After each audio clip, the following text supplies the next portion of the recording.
Alors, comment est-ce qu'on pourrait expliquer cette résurgence de noms de démons ou de dieux païens chez les adeptes des théories extraterrestres, et notamment chez ceux qui prétendent avoir été kidnappés, abductés dans le langage technique? Alors, Tu exposes plusieurs théories dans ton bouquin, j'ai l'impression. c'est assez curieux parce que des psychologues ont travaillé à partir de l'hypnose sur des gens qui prétendent avoir été abductés. Le journal Le Monde, dans une parution par exemple de 2008, parle de cela, où des psychologues américains donc mettent sous hypnose des abductés, des gens qui ont été kidnappés par des extraterrestres.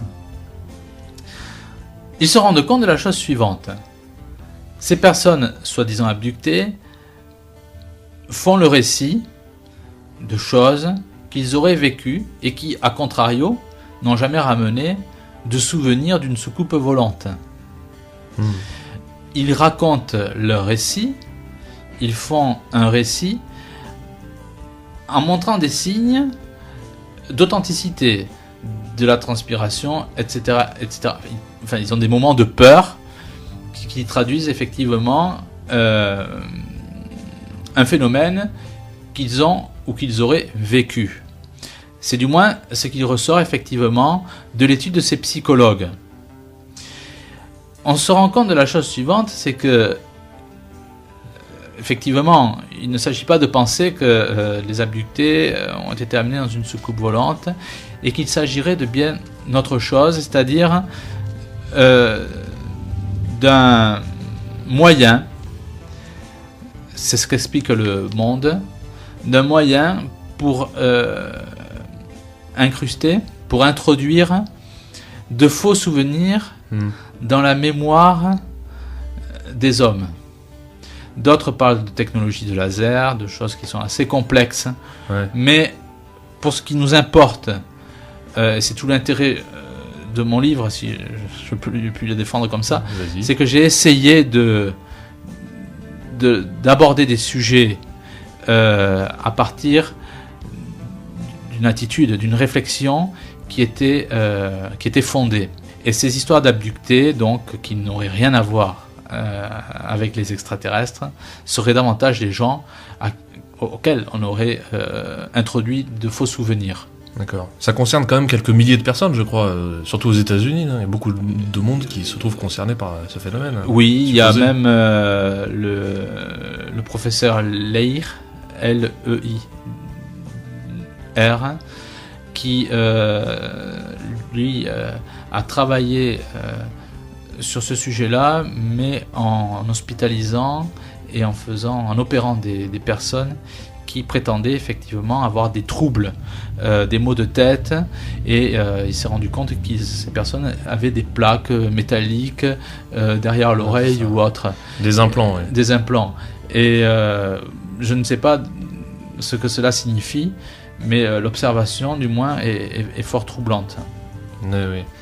Il y a d'autres choses troublantes. Apparemment, certaines personnes auraient des marques corporelles ou des cicatrices ou des séquelles qui relèvent d'autre chose que de la manipulation mentale, assurément. Tout à fait.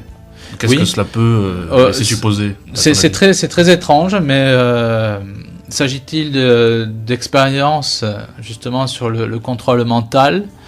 Je me rends compte, là j'ai lu un livre qui est tout à fait, je dirais pas intéressant, mais qui interpelle sur des abductions à partir de lumière, je ne sais trop quoi, mais spécialement au Brésil. Et ça m'a choqué parce que les récits montraient donc parlaient de gens qui avaient été blessés, voire certaines décédées, et certaines personnes avaient été aspirées par un ovni. Ce qui m'intéresse, c'est que le Brésil, j'ai lu ça dans le Spiegel par exemple, est un pays qui travaillerait sur l'arme nucléaire. Donc, est-ce qu'il s'agit d'un armement sophistiqué, secret? Pourquoi je parle d'armement secret? Je fais une parenthèse sur ce sujet-là. Parce que les soucoupes volantes sont imbriquées dans la supposition d'un armement secret. En 1947, c'est une date charnière, 1947 aux États-Unis. Un fameux c'est un pilote d'avion.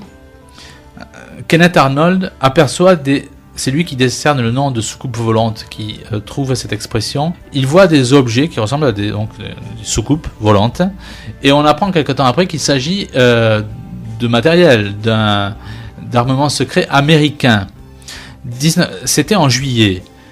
En juillet, il y a l'histoire de Roswell, où il y a un extraterrestre qui a une légère blessure, alors que la soucoupe volante est déchiquetée. Ouais. Kodak, dans les années 70, a fait des expertises sur les photos et a dit qu'effectivement il s'agissait d'un faux. On a même retrouvé des bandes autocollantes avec des signes hiéroglyphiques sur cette soucoupe volante. On voit que c'est un peu fumeux.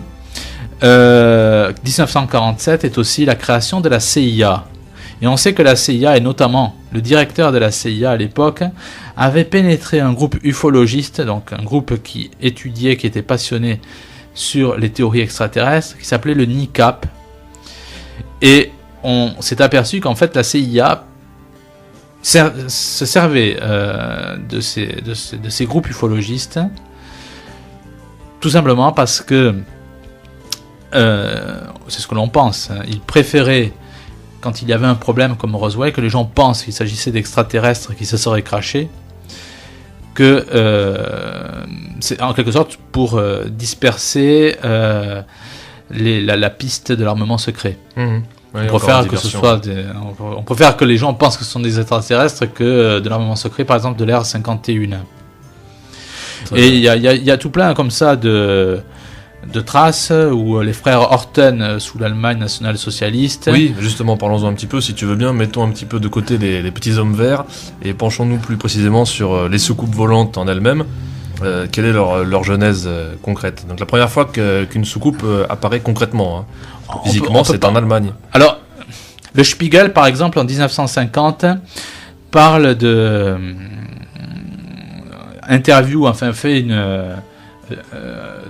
mène un entretien avec un certain Rudolf Schriever, qui affirme avoir travaillé pendant la Seconde Guerre mondiale sur un prototype d'avion en forme de soucoupe volante.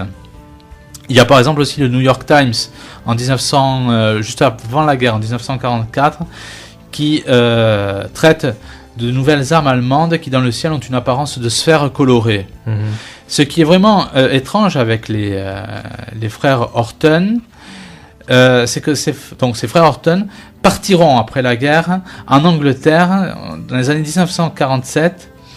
Ils seront contactés, ils travailleront pour la firme Northrop. Et cette même année, les États-Unis lancent le programme Northrop. Donc, ce sont des avions en aile delta. Ouais. Dans les années 50 aussi, les États-Unis ont le projet de construire ce qu'ils appellent le Silver Bug. Je crois que c'est la punaise d'argent. Donc c'est un projet secret qui est déclassifié en 1995, qui en fait c'est une soucoupe volante qui n'arrive pas trop, enfin on l'appelle la tondeuse à gazon. Oui, parce qu'elle n'arrive pas à décoller au-delà de 30 cm. Voilà. Et donc ça c'est un peu la genèse, on va dire, révélée des soucoupes volantes. Mais il est très intéressant de se rendre compte que l'Allemagne socialiste et des gens qui étaient des génies de cette période, ouais, des génies scientifiques, prétendent avoir travaillé là-dessus, et juste après la guerre, comme par hasard, en 1947, avec l'histoire de Roswell, avec Kenneth Arnold, des soucoupes volantes apparaissent. Donc il y avait certainement urgence pour dresser un paravent de théories fumeuses pour égarer et voir repousser les esprits un peu trop curieux, et pour attirer justement d'autres interprétations, explications. En tout cas, il semble apparemment très crédible, c'est ce que tu sembles dire dans ton livre, c'est que sous le Troisième Reich, dans les dernières années de la guerre, des chercheurs allemands avaient commencé à mettre au point des engins aéronautiques extrêmement performants qui pouvaient atteindre des vitesses assez incroyables. Donc en forme de soucoupe ou d'ailes triangulaires ou d'autres, ou même des fusées qu'ils ont déjà pu mettre en place, et que les recherches ont été abrégées. Et en tout cas, c'était peut-être ces fameuses armes secrètes que l'état-major allemand et Adolf Hitler lui-même attendaient et espéraient dans les derniers mois de la guerre, et sur lesquels ils comptaient pour inverser le cours de l'histoire. Et donc en effet, l'Angleterre et les États-Unis ont récupéré tout un tas de chercheurs, de savants brillants, et ça peut expliquer donc une certaine transmission du savoir vers l'armement secret américain qui va faire parler de lui dans les années suivantes, avec la mise au point d'engins plus ou moins similaires. Mais ce qui est très curieux justement, en début d'émission, on parlait du général Letty, qui était le directeur de l'IHEDN et qui a fait le rapport Cometa. Le général Letty donc mentionne en fait la chose suivante à propos des soucoupes volantes, c'est que parmi les soucoupes volantes, ou du moins les ovnis pour être plus précis, les cas qu'il révèle, il dit très clairement que dans le rapport Cometa, donc il s'est entouré aussi de gens, de militaires, d'officiers, de généraux. Il dit on n'a jamais vu sur les radars d'ovnis venir de l'univers et entrant dans l'atmosphère. Tout a été étudié dans l'atmosphère. On n'a jamais vu, donc je répète, de soucoupes volantes venant de l'univers pour entrer dans l'atmosphère. Il y a aussi quelque chose de très curieux, c'est que par exemple avant la révolution des ayatollahs en 79 en Iran, il y a des soucoupes volantes en 77 ou des ovnis dirons-nous, qui sont prises en chasse par l'aviation américaine. Et donc il y a plusieurs cas comme cela d'ovnis en Iran. Et les ovnis disparaissent en 79 en Iran lorsqu'effectivement les Américains partent. C'est un peu bon. On voit très bien que la provenance extraterrestre ne tient pas la route et qu'il s'agit davantage de choses, de technologies qui ferait davantage appel à un savoir humain. Et là où c'est intéressant aussi, c'est que le général Letty, donc dans le rapport Cometa, parle en fin de livre d'EBE. Je ne me souviens pas exactement ce que signifie cet acronyme anglais, mais en fait ce sont des entités, on peut dire interdimensionnelles, de logique, je crois. Oui, extra-biological, ou je ne sais trop, identité cette notion d'entité interdimensionnelle, et là on entre dans un sujet qui prend pied, je dirais, dans des domaines plus théologiques, et très intéressant aussi cependant. Donc, on se rend compte de la chose suivante, c'est que s'il y a des ovnis, s'il y a des soi-disant soucoupes volantes qui seraient de l'armement secret maintenant, comme on le disait tout à l'heure, ces phénomènes ne sont pas seulement des phénomènes actuels. C'est-à-dire qu'on remarque dans le ciel des choses qui sont troublantes et qui appartiennent par exemple à l'Égypte des pharaons, qui appartiennent au Moyen-Âge, mais à cette époque-là, on ne voyait pas de soucoupes volantes dans le ciel.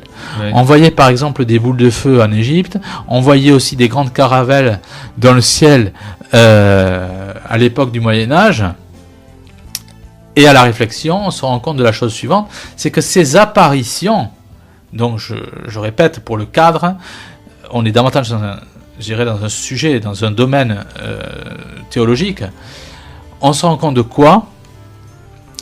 On se rend compte que ces apparitions précèdent de peu la science, la technologie contemporaine.